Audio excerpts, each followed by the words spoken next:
Oi pessoas, tudo bem? Bom, hoje estou aqui para gravar o vídeo que eu tava falando tanto, falando sobre a aldeia indígena. Eu já gravei esse vídeo uma vez, mas não deu certo, eu não consegui editar e daí não dava pra editar no YouTube porque ele tava muito longo. Então, tô gravando de novo, me deu 5 minutos aqui agora, eu falei, vou gravar de novo.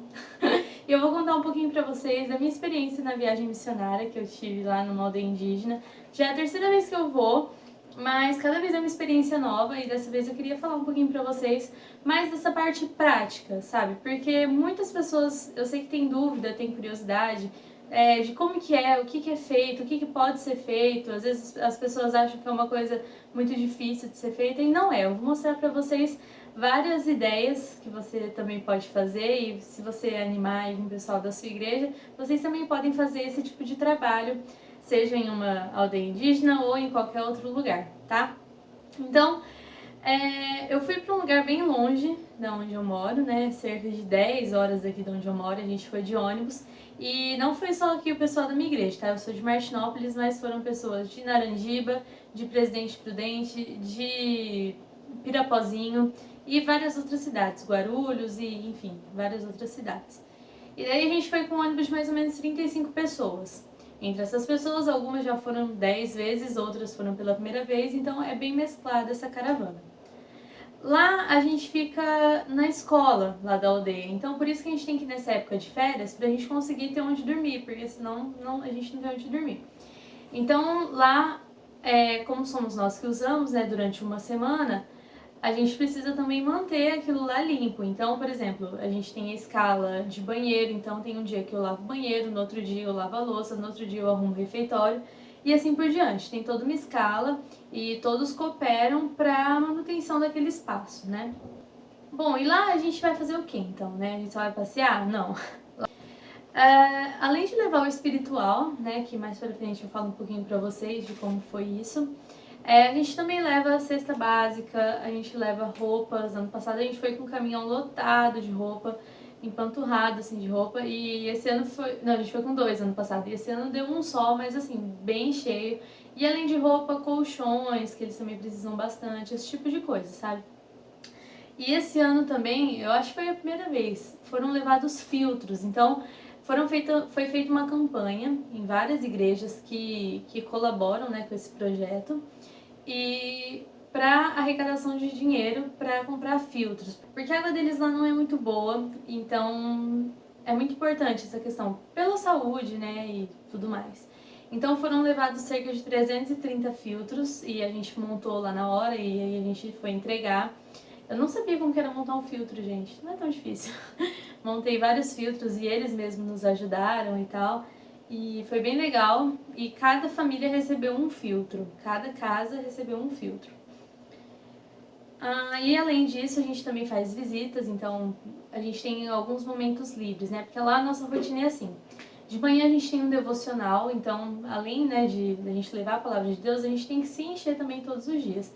Então sempre um dos pastores que estava conosco dava uma palavra e a gente cantava algumas músicas e definia ali o que ia ser feito naquele dia. Aí a gente tomava isso depois do café da manhã. Depois a gente tinha um momento livre, quem não tinha nenhuma oficina, que eu já vou explicar para vocês sobre essas oficinas. E daí nesse momento livre pode fazer visita ou pode fazer alguma coisa a qual você está escalado naquele dia, né? Depois tem o almoço e à tarde tem um tempo livre de novo, ou oficinas, né? Quem tem oficinas, ou o culto com as crianças, quem está responsável pelos cultos com as crianças. Depois da noite tem o culto. Então essa é mais ou menos a nossa rotina. E daí nessas visitas a gente ora com as pessoas e tem pessoas que pedem para que a gente vá fazer visita e aí a gente convida para os cultos, é nesse esquema, sabe? E é muito legal também porque daí você conhece a realidade mesmo deles, sabe? E você vê o que tá precisando, o que não tá precisando, como que é a família, quantas pessoas tem na família. Isso é bem legal que a gente só vai ver na visita. E daí, uma coisa super legal que até então eu não tinha visto nenhum ano que eu fui, foram os cursos. Esse ano tiveram bastante cursos e eu fiquei muito feliz porque é um jeito de incentivar para que eles consigam algum tipo de renda, né? Então esse ano teve curso de panificação, então durante aquela semana algumas que se inscreveram, né, aprenderam a fazer salgados, e daí teve de confeitaria também junto. Então, salgados, docinho, esse tipo de coisa. E daí lá elas venderam para nós, né, da caravana, e para outras pessoas que quisessem comprar. Então, isso foi bem legal e já ouvi boatos lá depois que elas queriam vender mais para conseguir investir num forno e tal. E isso é muito legal, porque desperta essa questão de gerar uma fonte de renda, né? E coisa que talvez elas não teriam oportunidade de outra forma. Teve também curso de eletricista, e lá eles tiveram prática, né? Até arrumaram algumas tomadas lá da escola, que também é uma forma de conseguir algum jeito de tirar alguma renda, né? Então também foi muito legal essa ideia. Teve de moda também, né, corte e costura, e fizeram várias roupinhas e para fazer cortina, esse tipo de coisa também foi muito legal.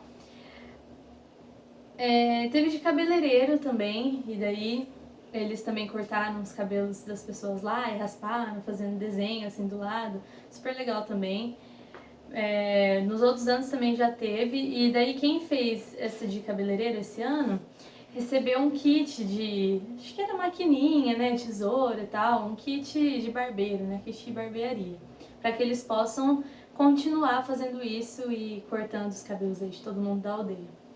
Teve também a oficina de pintor, então eles também, quem fez essa oficina ganhou o rolinho para pintar, todos os equipamentos necessários para que continuasse nesse ramo aí, para gerar também um dinheirinho aí, para tirar um dinheirinho. Teve de pedreiro também, oficina de pedreiro, e daí como prático eu achei super legal porque eles aumentaram a igreja.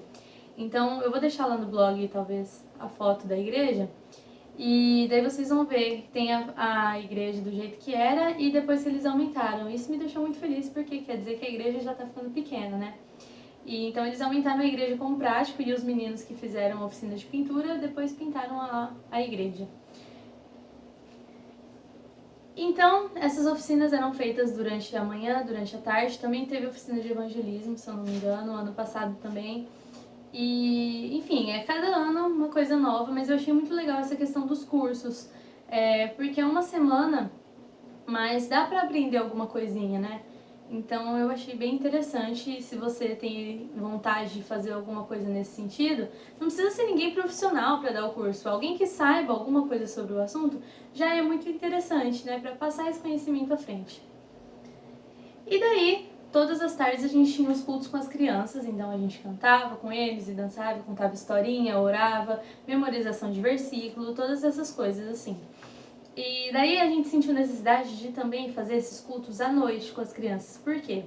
Enquanto estava tendo o culto dos adultos, as crianças ficavam meio, né, agitadas, como toda criança, como em toda igreja. Então a gente achou melhor também fazer um cultinho para elas à noite. Gente, lotava de criança, era muita criança mesmo, muito legal, muito gostoso. E eles gostavam bastante das musiquinhas, né, e era muito legal.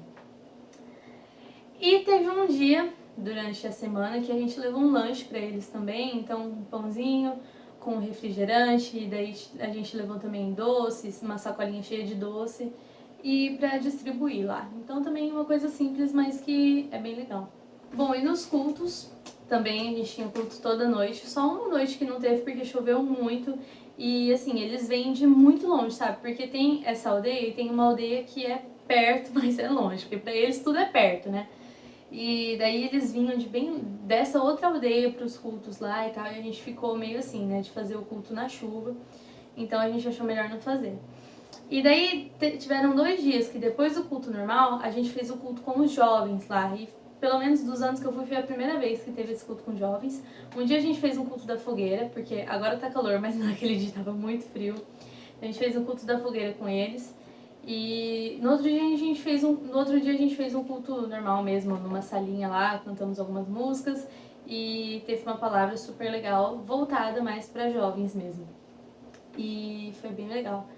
Então, tá vendo que tudo que a gente faz, tudo que você faz na sua igreja é o que é feito lá, sabe? Não é nada de outro mundo, não é nada de, nossa, vou ser missionário, deve ser super difícil. Não, gente. Exatamente o que você faz na sua igreja, você pode fazer lá. E seja o que for, sabe? Seja visita, seja uma simples conversa, seja cantar uma musiquinha, seja falar um versículo, seja orar, seja qualquer coisa, servir um lanche, seja, sei lá, sabe, entende? Qualquer coisa. Não tem alguma coisa que não pode ser usada no reino. Tudo pode ser usado a serviço do reino, né?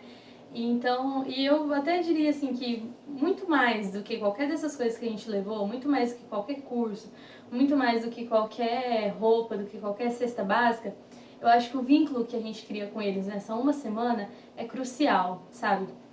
Porque durante essa uma semana a gente fica super amigo, e até depois, né? Eu tenho alguns no Facebook e tal. E é muito interessante isso, a gente manter essa amizade, sabe? Eles são pessoas maravilhosas que nos recebem maravilhosamente bem e as crianças também ficam correndo atrás da gente. Então é muito gostoso isso. Esse vínculo que é criado é muito mais importante do que qualquer outra coisa que a gente leve, sabe? Então procure fazer algo do tipo, é muito bom e a gente vai pra lá pra ser usado e eles que são usados na nossa vida, sabe? Pelo menos pra mim é assim. Então eu queria contar um testemunhozinho rapidinho, só pra vocês terem ideia assim de como que eles são muito mais usados do que nós. Teve um dia que tava muito frio no culto à noite e quando tá muito frio assim a gente vê se acha algumas roupinhas e tal pra colocar nas crianças, pra elas não ficarem com frio. E daí nesse dia a gente pegou umas 3, 4 blusas e tinha um menininho que tava com a gente que é super amigo nosso e ele é um indígena, né? E daí ele tava indo e perguntando pras crianças, ó, você tá com frio? Você tá com frio? E aí ele falava, ó, esse tá com frio, esse não tá, beleza. E daí chegou uma hora que acabaram as blusas que a gente tinha pego lá e ele tava com 2 blusas de frio. E daí ele pegou, vira pra gente e fala assim, ô tia, se quiser eu tiro essa blusa aqui que eu tô, porque eu tô com 2. Deixa eu dar uma pra ele. Eu falei, oi? É verdade isso tá acontecendo? E eu fiquei muito impactada, assim, com isso que ele me falou, sabe? Porque, assim, o pouco que ele tinha, ele queria dividir, sabe? Isso é fantástico a gente pensar e é um grande exemplo, né? Bom, então essa foi a parte mais prática, né, da caravana, a parte mais prática da viagem. Se você tiver alguma dúvida a respeito de coisas que a gente fez lá, ideias, o que pode ser feito em outros lugares, deixa aqui nos comentários ou manda um e-mail, né? Agora a gente tem um e-mail, contatobiablogando@gmail.com. E daí a gente pode conversar e pode trocar ideia de coisas que podem ser feitas. Eu também não sou expert nisso, mas tenho essa certa experiência de já ter ido em 3 viagens missionárias, então a gente pode trocar uma ideia, tá? E daí agora eu quero falar um pouquinho da parte espiritual, porque às vezes a gente pensa que uma semana é muito pouco, que uma semana não dá pra fazer nada, mas lá eles já têm uma igreja instalada, né? E já tem um pastor lá entre eles, já tem uma pessoa que cuida dos jovens, uma pessoa que cuida das crianças, então já tem toda uma dinâmica de igreja. Mas no último dia, o pastor de lá falou assim, olha, vocês me surpreendem a cada ano que vocês vêm, e esse ano eu quero surpreender vocês. E daí a gente ficou meio assim, o que vai acontecer, né? E daí na última noite ele começou a chamar vários nomes, e chamava, e aquele povo não parava de ir lá pra frente. E daí ele pegou e falou assim, olha, essas pessoas que estão aqui, se eu não me engano eram cerca de 40 pessoas, são todas as pessoas que aceitaram Jesus enquanto a caravana estava aqui, pelos trabalhos da caravana, né? Então, quando a gente olhou aquele monte de gente lá na frente, eu falei, meu Deus, vale a pena, né? A sementinha que foi jogada aqui, mesmo há 10, deve ter uns 10 anos que vão pra lá, germina, né? E daí foi gratificante, assim, muito bom a gente ver que entre todas aquelas pessoas que estavam lá na frente, muitas, igual, tinha uma que era que cuidava das crianças, outra cuidava dos jovens, então todas já tinham se encontrado seu chamado. E o mais legal é que eles faziam apresentações durante os cultos, né? E todos cantavam, tinha aquele coral lindo, todos dançavam, tinha aquele grupo de dança lindo, todos faziam teatro, não tem vergonha, independente se dança mais duro ou se dança mais mole, né? Ou se canta bem, se canta mal, todos faziam tudo, sabe? Isso também foi uma grande lição que Deus me deu, assim, lá, porque eles só queriam louvar a Deus, eles não queriam mostrar pra ninguém alguma coisa que estava bonito, não, só queriam louvar a Deus. E é muito legal ver isso, sabe, lá. E daí, como eu disse, né, tinha os devocionais lá todas as manhãs, e teve um dia que o pastor Osmar, lá da igreja de Pirapó, falou dessa história aqui que eu vou falar agora. que é a história de dois camelos conversando, o bebê camelo e a mamãe camelo. E eu vou contar pra vocês essa história, vou ler aqui e vou deixar lá no blog também, tá? Uma mãe e um bebê camelo estavam por ali à toa, quando de repente o bebê camelo perguntou: Mãe, posso te perguntar umas coisas? E a mãe: Claro, o que está incomodando meu filhote? E o bebê: Por que os camelos têm corcova? Bem, meu filhinho, nós somos animais do deserto. Precisamos das corcovas para reservar água e por isso mesmo somos conhecidos por sobreviver sem água. Certo. E por que nossas pernas são longas e nossas patas arredondadas? Filho, certamente elas são assim para permitir caminhar no deserto. Sabe, com essas pernas eu posso me movimentar pelo deserto melhor do que qualquer um, disse a mãe toda orgulhosa. Certo. Então por que nossos cílios são tão longos? De vez em quando eles atrapalham a minha visão. Meu filho, esses cílios longos e grossos são como uma capa protetora para os olhos. Eles ajudam na proteção dos seus olhos quando atingidos pela areia e pelo vento do deserto, disse a mãe com orgulho nos olhos. Tá bom, então a corcova é para armazenar água enquanto cruzamos o deserto, as pernas para caminhar através do deserto, e os cílios são para proteger meus olhos da areia do deserto. Então, o que estamos fazendo aqui no zoológico? Então, que lição que a gente pode tirar, né, que o pastor Osmar falou nesse dia que ele deu o devocional lá pra gente? Que habilidade, conhecimento, capacidade e experiências são super úteis, mas se você estiver no lugar certo. E muitas vezes a gente está dentro do zoológico. O zoológico a gente pode entender como a igreja. A gente está dentro do zoológico mostrando todas as nossas habilidades, todas as nossas experiências, todo o nosso conhecimento, mas tudo isso que nós temos é útil para o deserto, não é útil dentro do zoológico. Muitas coisas, sim, são úteis dentro do zoológico, mas a gente tem todas as características para estar no deserto e a gente está preso dentro do zoológico. Então essa foi uma palavra que mexeu muito comigo e desde então eu não esqueci mais dessa história, sabe? Que a gente precisa colocar as nossas habilidades e todo o nosso conhecimento e a nossa experiência a serviço do reino, né? E não ficar preso dentro do zoológico, não ficar fazendo entretenimento aqui dentro da igreja, ou ficar fazendo entretenimento até fora da igreja, né? A gente tem que tomar cuidado também, tem que ter esse equilíbrio. Mas isso foi uma coisa que Deus tocou muito no meu coração, sabe? Temos as habilidades para estar lá fora. Você e eu temos dons e mais dons, temos características, habilidades, presentes dados por Deus, porque não é de mim, não sou eu que sou capaz, né? É Deus que nos torna capazes, Deus que faz com que a gente vá e faça a obra de maneira maravilhosa, da maneira com que Ele deseja. E não é mérito meu. Então, e a gente fica preso no zoológico, né? Então que você e eu possamos pensar um pouco mais nisso, sabe? De colocar as nossas habilidades no deserto, de ir para o deserto e sair de dentro desse zoológico, dessa jaula, dessa caixa que a religião, né? Não diria nem a igreja, mas que a religião faz. Então pense nisso e se você tem alguma dúvida a respeito dessa viagem, pode me mandar e-mail ou deixa aqui nos comentários e a gente vai trocando ideias. Se você quiser ideias também de coisas que podem ser feitas, a gente pode conversar e eu posso pedir ideias para outras pessoas e a gente vai conversando, tá bom? Então, acho que é isso. Se eu esqueci de falar alguma coisa, depois eu deixo lá no blog. Então acesse lá biablogando.com e um beijo e até o próximo vídeo. Tchau!